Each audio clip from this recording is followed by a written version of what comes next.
So picking up where we left off last time, mining at Ranger began in Pit 1 in 1980 using open cut mining methods to extract the uranium ore. Now the Mirror people had particular concerns about mining Pit 1 because of its proximity to culturally significant sites. Now, to mitigate the impacts, mining was kept at least 1 kilometre away from these sites, and ore was trucked to a processing plant that was located several kilometres away. The processing plant used a conventional uranium ore processing method using multiple stages of crushing and grinding the ore into a fine powder. Primary jaw crushers first broke large rocks down to fragments, and the fragments are then fed into secondary cone crushers and finally grinding mills until the ore was ground down to particles less than 0.15 millimeters in diameter.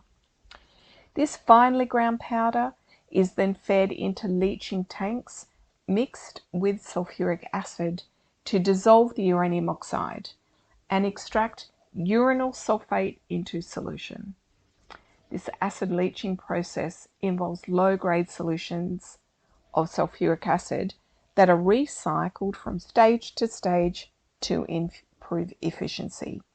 And agitators keep the powder moving that facilitates leaching. The leach slurry then went through a countercurrent decantation circuit where the spent ore is washed to recover the acidic solution, and the barren ore, that is the ore that has had all of the uranium removed, is neutralized with lime.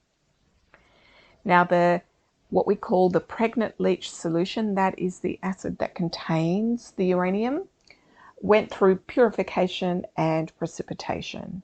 Purification is done by solvent extraction, and precipitation is done by addition of a pH adjuster. And this precipitated ammonium diuranate, which was then dried, calcined into a uranium oxide powder, packaged into drums for transport. So that's the end of the process pathway for the non-processed people. By the mid-1980s, Pit 1 was becoming exhausted. So operations shifted to Pit 3 in 1997. And Pit 3 actually contains a higher grade ore and it has a lower strip ratio. That's a mining term. However, the processing methods largely remained unchanged. There were some changes as the mineralogy changed, but overall process flow really didn't change a lot. With optimal ore blending and improved efficiency in the plant, the processing plant could recover 90% of the uranium. And at its peak production from Peak 3, which is in 2001, Ranger was producing over 5,000 tonnes of uranium oxide concentrate each year. This provided critical supply for Australia's growing uranium export industry. There is no nuclear power production done within Australia. This is purely an export industry. And all of the product was used for nuclear power, very closely tracked and ensured that is only used for nuclear power. Now, resources in Pit 3 were also finite, and by the early 2000s, it was clear that new reserves would need to be defined if Ranger was going to be able to extend its operational life. And a project began to investigate the use of robotic mining to access a higher grade underground resource that had been discovered in 2009. In 2011, the pre-feasibility study was started to investigate underground mining at this deposit. We named that the Ranger 3 Deeps project. Now, underground manned mining is not possible due to the presence of dangerous radionuclides in the atmosphere. So the innovative approach of robotic mine was being evaluated as part of this project. However, in 2013, just 2 years later, a significant incident occurred. A catastrophic tank collapse of a leaching tank occurred. 1,400 cubic meters of radioactive acidic slurry spilled out of a collapsed tank.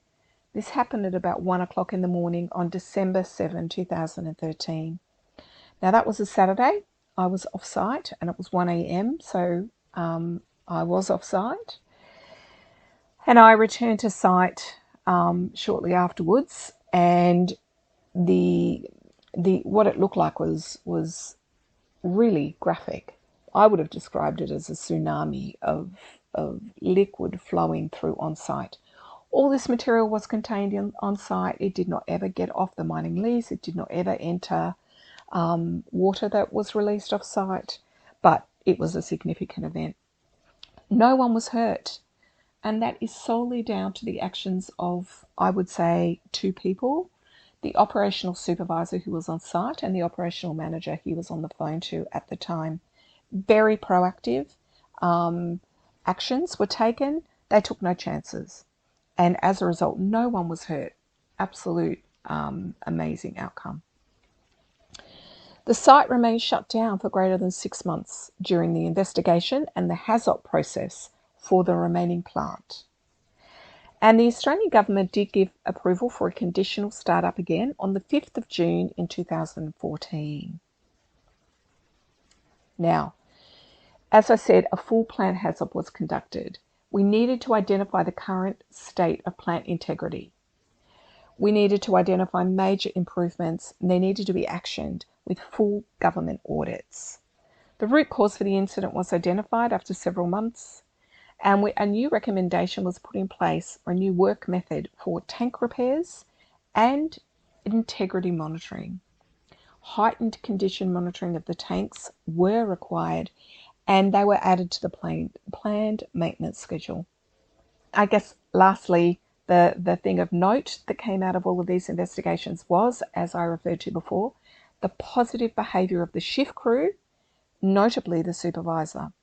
This was acknowledged, and response training for everyone on site was improved with the learnings from this event. Now I'm going to leave this here. We have Ranger 3 Deeps being evaluated, and the tank collapse has occurred on 5th of June 2014. The plant started up again. Conditional startup. We're going to continue to look in a little bit more detail at that last stage of operations at Ranger. As I've mentioned, they are in a current rehabilitation process. So the site has shut down from production of uranium. And that will be the core focus of the episode next, the third episode, where we look at the closure and the current rehabilitation that's happening at Ranger today. So just some of the vocabulary may have been challenging. First of all, we had some production terms, and then we had some mechanical engineering terms. Don't worry too much about the processing terms. Anyone in the field itself will be familiar with them. And if you're not in the field, then just the overall concept of rocks into fine powder, leached, which is the removal of the element of selection, in this case uranium, into a solution. Solution is then purified using a process called solvent extraction, and then precipitated with pH adjustment, put in basically an oven and converted into an oxide. Really not much more that you need to know than that. And I guess one of the terms which is quite important within the industry is plant integrity. This may not be a term if you haven't been in a processing facility that you're aware of. So plant integrity refers to the condition of the plant, whether it's likely to suffer failures, has it undergone corrosion, or is it robust, is it very strong? So plant integrity refers to process, plant and condition. It's a big part of managing safety in a processing facility. Now, I talked about underground manned mining not possible, so that's people. Manned being with people. Manned meaning driven or done by people. And I talked about some of the radionuclides in the atmosphere. So they're the very small radioactive components that we can breathe in, and they can cause significant harm to people. The only other word that you may not be familiar with is innovative. Underground robotic mining is not used widely in the industry. It's certainly something new, particularly for Australia. And so, yeah, it was innovative. It was using innovation to overcome a limitation. So don't forget to join me next week as we wrap up our look at Ranger, and we look at what happened with Ranger 3 Deep's closure and current rehabilitation.